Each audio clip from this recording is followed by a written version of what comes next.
Bonjour et bienvenue sur cette vidéo qui résume l'essai Falcon.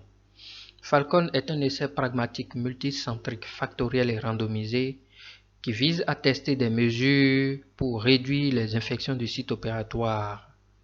Il s'agit d'un essai clinique initié par l'Université de Birmingham en partenariat avec plusieurs instituts à travers le monde, dont la Faculté des sciences de la santé de Cotonou, à travers Global Surge Bénin, qui est un hub de recherche qui siège à la Faculté des sciences de la santé de Cotonou. La décision de réaliser l'essai Falcon a été prise suite au constat fait après l'étude de cohorte Global Surge 2 qui visait à analyser les infections du site opératoire après chirurgie abdominale à travers le monde. Cette étude, qui était internationale, avait inclus 12 549 patients dans 343 hôpitaux à travers 66 pays dont le Bénin. Il avait retrouvé un taux d'infection du site opératoire qui passait de 9% dans les pays à revenus élevés à plus de 23% dans les pays à revenus faibles. L'objectif principal de l'essai Falcon est de tester 4 interventions dans le but de réduire les infections du site opératoire à 30 jours chez les patients subissant une chirurgie propre contaminée ou une chirurgie contaminée ou une chirurgie sale. Les interventions sont au nombre de 4. Il s'agit de l'utilisation pour la préparation du site opératoire de la bétadine iodée à 10% ou de la chlorhexidine alcoolique à 2% et de l'utilisation pour la fermeture des fascias et des aponevroses, soit du fil ordinaire, soit du fil imprégné d'un antibiotique. Il s'agit donc d'un essai en plan factoriel 2x2 qui inclut les sujets aussi bien masculins que féminins qui subissent une chirurgie programmée ou en urgence, qu'il s'agisse d'une chirurgie abdominale propre, contaminée ou sale. Ces patients seront randomisés en 4 groupes qui sont le groupe A, des patients dont la préparation cutanée est réalisée avec la chlorhexidine alcoolique et la fermeture du fascia avec du fil non imprégné. Le groupe B, dont les patients subissent une préparation cutanée avec la chlorhexidine alcoolique à 2% et la fermeture du fascia avec du fil imprégné d'antibiotiques.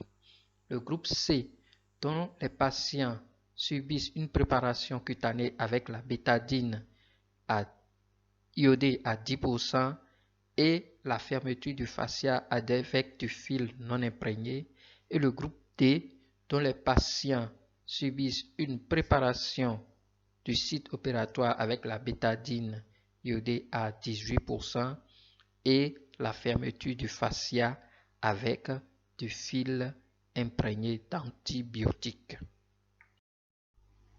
Les objectifs secondaires de cette étude sont de savoir si ces interventions impactent les résultats cliniques secondaires suivants jusqu'au 30e jour post-opératoire. Il s'agit du taux d'infection du site opératoire à la sortie de l'hôpital, de la mortalité post-opératoire, de l'ouverture non planifiée de la plaie, du taux de réintervention, de la durée d'hospitalisation, du taux de réadmission et du délai de retour aux activités normales. Il s'agira également d'évaluer l'impact de ces interventions sur la résistance des germes aux antibiotiques utilisés pour l'antibioprophylaxie et l'utilisation des ressources financières par les patients. L'essai Falcon est prévu pour durer 4 années et va inclure 5 480 patients qui seront recrutés dans plus de 10 pays dont le Bénin, le Ghana, le Nigeria, le Mexique, le Pérou, le Guatemala, l'Inde, l'Afrique du Sud, le Rwanda, pour ne citer que ceux-là. Les critères d'inclusion dans l'essai Falcon sont une chirurgie avec une incision abdominale supérieure ou égale à 5 cm, quelle que soit la spécialité chirurgicale, une opération dont le degré de contamination anticipée est soit propre contaminé, contaminé ou sale, ce qui équivaut au degré Altemeyer 2, 3 ou 4, une chirurgie programmée ou en urgence. Les interventions pour traumatismes abdominaux sont également inclus. Au Bénin, les enfants seront également inclus dans l'essai Falcon. Par contre, les critères d'exclusion sont l'allergie à l'iode, l'allergie à la bétadine, l'allergie aux solutions de nettoyage de la peau à base de chlorhexidine et l'allergie aux fruits de mer que sont soit les crustacés, les poissons de mer ou autres. Un autre critère d'exclusion est l'impossibilité pour le patient soit de revenir à l'hôpital au 30e jour ou bien l'impossibilité qu'il puisse être revu ou recontacté au 30e jour post-opératoire.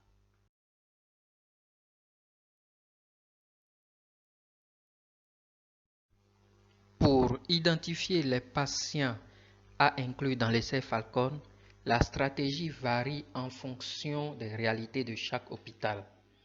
Il peut s'agir de la consultation de chirurgie quand le patient est programmé pour un geste chirurgical, soit l'identification à partir du programme opératoire au moment de l'hospitalisation du patient en chirurgie, soit l'identification aux urgences une fois que la décision d'opérer a été retenue. Chaque centre participant à l'essai Falcon décidera en fonction de ses réalités locales de la meilleure stratégie ou des meilleures stratégies à adopter ou identifier le patient éligible à l'essai Falcon. Comme pour tout essai digne de ce nom, tout patient participant ou étant inclus dans l'essai Falcon doit donner son consentement éclairé. Il doit signer ou apposer ses empreintes digitales sur le formulaire de consentement éclairé et ceci après une information sur l'essai Falcon. Pendant cette information, les points clés à discuter sont l'incertitude clinique, c'est-à-dire qu'on n'est pas sûr à 100% que les interventions qu'on appliquera seront forcément bénéfiques, la randomisation, c'est-à-dire que les interventions qui seront appliquées à chaque patient seront décidées au hasard, non pas par l'équipe qui va l'opérer, mais d'après un système de désignation électronique.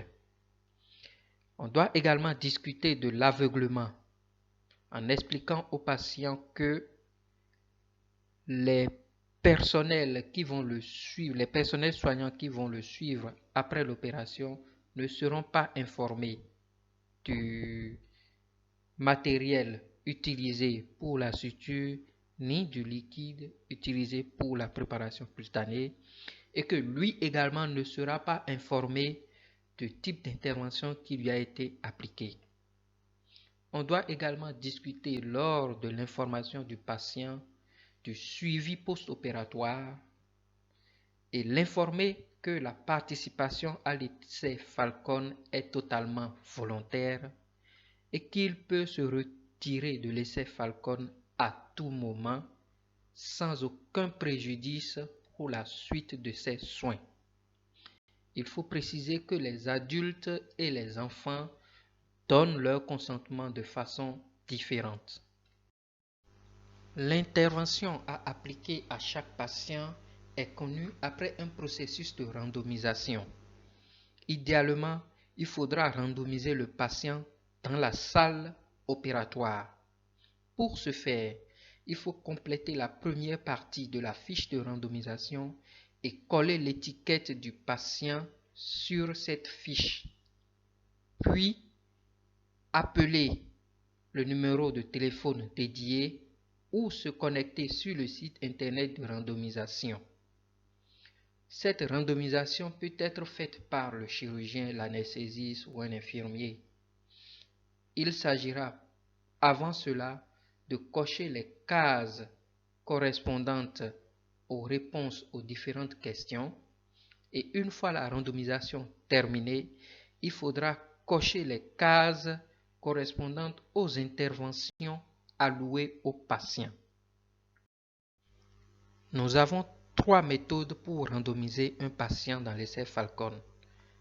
Soit la randomisation se fait en ligne sur le site internet dédié à cela.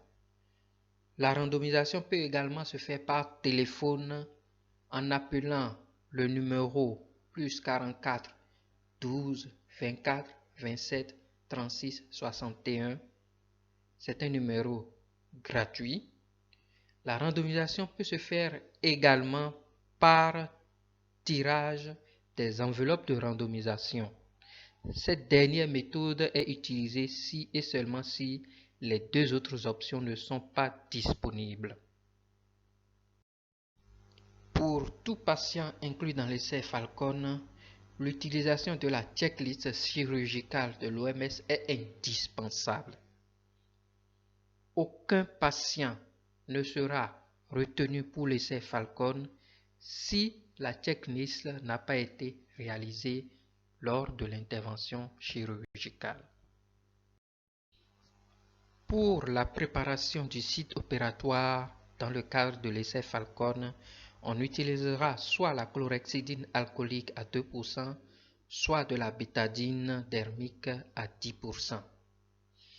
Il faudra raser le patient dans la salle opératoire, dans l'idéal, ou dans le sas avant entrer dans la salle d'intervention. Il faudra enlever les contaminations grossières de la peau avec de l'eau et des compresses. Éviter de mettre ensemble les produits de préparation cutanée et, après badigeonnage, attendre que les produits sèchent sur la peau. L'essuyage ou le fait de souffler sur la peau pour permettre un séchage rapide ne sont pas autorisés. La fermeture des fascias se fera avec du fil de suture imprégné ou non imprégné. Il s'agit du Vicryl ou du PDS imprégné et non imprégné qui seront fournis dans le cadre spécifique de l'essai Falcon. Vous pouvez utiliser votre technique standard pour fermer les fascias et la peau.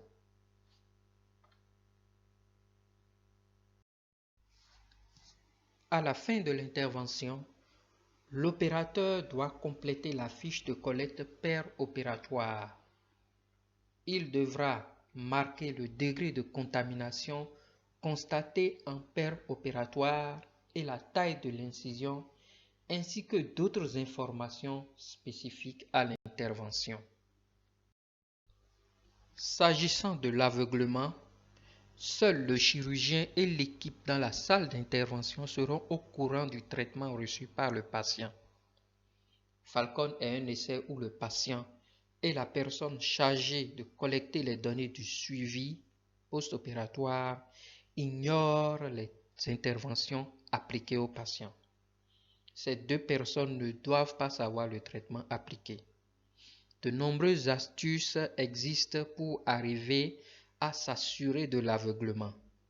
Il s'agit de la randomisation en salle d'intervention, du nettoyage de la peau du patient à la fin de l'opération afin d'enlever les solutions de préparation cutanée. Il ne faudra pas noter dans le compte-rendu opératoire le type de solution utilisée pour nettoyer la peau et le type de fil utilisé pour fermer les fascias. Comme précisé dans la diapositive précédente, l'évaluateur qui assure le suivi post-opératoire du patient, c'est-à-dire celui qui le revoit à la sortie et qui le revoit au 30e jour post-opératoire, doit être aveuglé par rapport à l'intervention appliquée pour la préparation cutanée et pour la fermeture du fascia. Les informations qu'il donne sont indispensables et essentielles aux résultats de l'étude. Pour l'évaluation des patients, ils doivent tous être suivis et revus à la sortie, puis dans un délai de 30 jours plus ou moins 2. Il faut donner la date de rendez-vous de suivi au 30e jour au patient avant sa sortie et le marquer sur le formulaire de suivi du patient à la sortie. Le patient peut être visité à domicile par un membre de l'équipe de recherche ou contacté par téléphone pour le contrôle au 30e jour post-opératoire s'il ne peut pas se rendre à l'hôpital. Il faut noter toutefois que la revue du patient au 30e jour par téléphone est déconseillée dans le cadre de l'essai Falcon car la fiabilité des résultats n'est pas d'un niveau acceptable pour l'ampleur de l'essai Falcon. Il s'agit d'une méthode qu'on peut utiliser si on n'a pas le choix. Une fiche de sortie de l'essai Falcon doit être remplie dans l'un des cas suivants. Le patient n'a plus été opéré.